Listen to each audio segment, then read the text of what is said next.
இப்போது புதிய அறிமுகம் ஆச்சி ஹோட்டல் சாம்பார் 50 கிராம் ரூபாய் 20 மட்டுமே.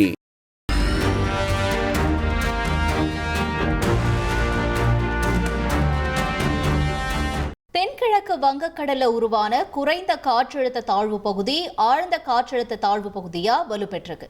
இது புயலா மாறுமா? டெல்டா உள்ளிட்ட மாவட்டங்கள்ல மழை எப்படி இருக்கும் என்பதை விவரிக்க இணைஞ்சிருக்காரு சிறப்பு செய்தியாளர் கார்கே, உங்களுடைய தகவல்களை நீங்க சொல்லலாம். வடகிழக்கு பருவமழையை பொறுத்தவரையில் டிசம்பர் மாதத்தோடு முடிந்துவிட்டது. ஆனால் டிசம்பருக்கு பிறகு வரக்கூடியது அந்த மழையினுடைய நீட்டிப்பு அப்படின்னு சொல்லலாம். ஆனால் அது அந்த டேட்டாக்குள்ளே வராது அப்படின்றத பார்க்குறோம். சரி, இப்போது உருவாகி இருப்பது அப்படின்றது எங்கே உருவாகி இருக்குது அப்படின்னு நம்ம பார்க்குறோம். இலங்கையிலிருந்து தொலை தூரத்தில், அதாவது தெற்கு பகுதியில் உருவாகி இருக்கிறது. தென்மேற்கில் இது உருவாகி இருக்கிறது. இதுதான் தாழ்வு பகுதி அடுத்த நிலையாக ஆழ்ந்த தாழ்வு பகுதியாக, அதாவது நன்கமைந்த தாழ்வு பகுதியாக மாறிவிட்டது. ஒரே நாளில் 2 மாற்றங்கள் ஏற்பட்டது. அடுத்த தினத்தில் மண்டலமாக மாற இருக்கிறது, டிப்ரெஷனாக. இது இன்னொரு படி மேலே போய் டீப் டிப்ரெஷன் வரை ஆகலாம் அப்படின்ற செய்தியையும் சொல்கிறாங்க.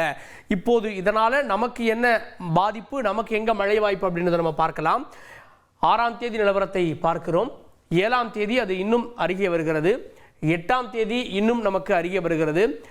பார்த்தீங்கன்னா 8ஆம் தேதி எல்லாம் மழையினுடைய நிலவரத்தை பார்த்து விடலாம். 8ஆம் தேதி இலங்கையில் மழை பெய்ய தொடங்கிவிடும். ஏற்கனவே இலங்கை டிட்வா புயலால் கடுமையாக பாதிக்கப்பட்டதுன்றது குறிப்பிடத்தக்கது.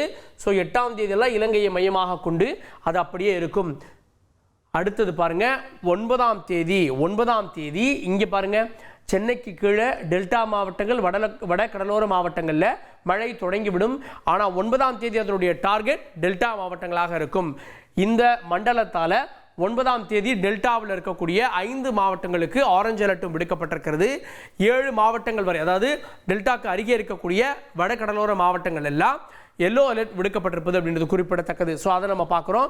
9ஆம் தேதி நிலவரத்தை வேகமாக பார்த்துடலாம். 9ஆம் தேதி சரியாக எந்தெந்த பகுதினா நாகூர், கும்பகோணம், சிதம்பரம், முத்துப்பேட்டை, திருச்சி உள்ளிட்ட பகுதிகளில் மழை அதிகமாகவும், இந்த டெல்டாவுடைய இந்த மூக்கு பகுதி இருக்கு இல்லையா, இந்த பகுதிகளில் அது எக்ஸாக்டாக இதனுடைய அதி கனமழை அப்படின்றது இருப்பதற்கான வாய்ப்பு இருக்கிறது அப்படின்றத பார்க்குறோம்.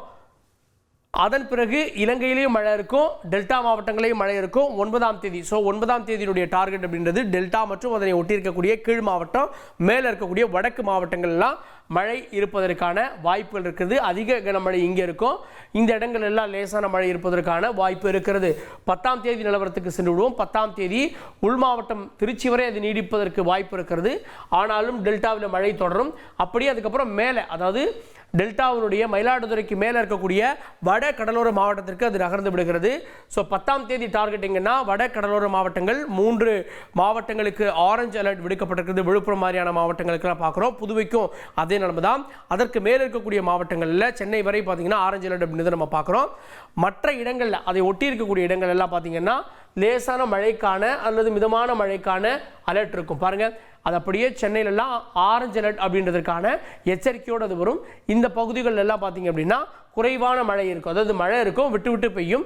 ஆனால் தீவிரமான ஒரு மழை அப்படின்றது சென்னை, விழுப்புரம், புதுவை போன்ற இடங்களில், கடலூர் போன்ற இடங்களில் இங்கே கனமழையும், மற்ற பகுதிகளில் சுமாரான மழையும் இருக்கும். சரி, இது அப்படியே போயிருந்தான்னு பார்த்தா ஞாயிற்றுக்கிழமை அது மீண்டும் நமக்கு மழையை கொடுக்கும். அது எங்கே அப்படின்னா டெல்டாவுக்கு மேலே வட கடலோர மாவட்டங்கள், சென்னையிலிருந்து அதன் உள் மாவட்டங்கள் வரை மழையை கொடுப்பதற்காக, அதாவது வட கடலோர மாவட்டங்கள், வட மாவட்டங்கள் போன்ற இடங்களில் அது மழையை கொடுக்கவிருக்கிறது பார்க்குறோம். ஸோ 11ஆம் தேதி நமக்கு ஒரு நல்ல மழையை கொடுத்து விட்டு அதன் பிறகு மழைக்கான மேகங்கள் இல்லை அப்படின்றத பார்க்குறோம்.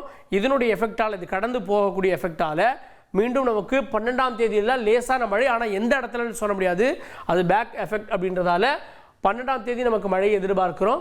அடுத்து பார்த்தீங்க அப்படின்னா ஒரு பெரிய கேப் விழுகிறது அப்படின்றத பார்க்குறோம். ஸோ அநேகமாக இந்த வடகிழக்கு பருவமழையினுடைய நீட்சியாக வரக்கூடிய இந்த மண்டலமானது இந்த சுற்றோடு நிறைவு பெறும் அப்படின்றதான் வானிலை ஆய்வு மையம் லாங் ரேஞ்ச் ஃபோர்காஸ்ட்டில் கிடைக்கக்கூடிய ஒன்றாக இருக்கிறது. டெல்டா மாவட்டங்கள், வட கடலோர மாவட்டங்கள், வட மாவட்டங்களில் மழைக்கான வாய்ப்பு அதிகமாக தென்படுகிறது 9, 10, 11 ஆகிய தேதிகளில்.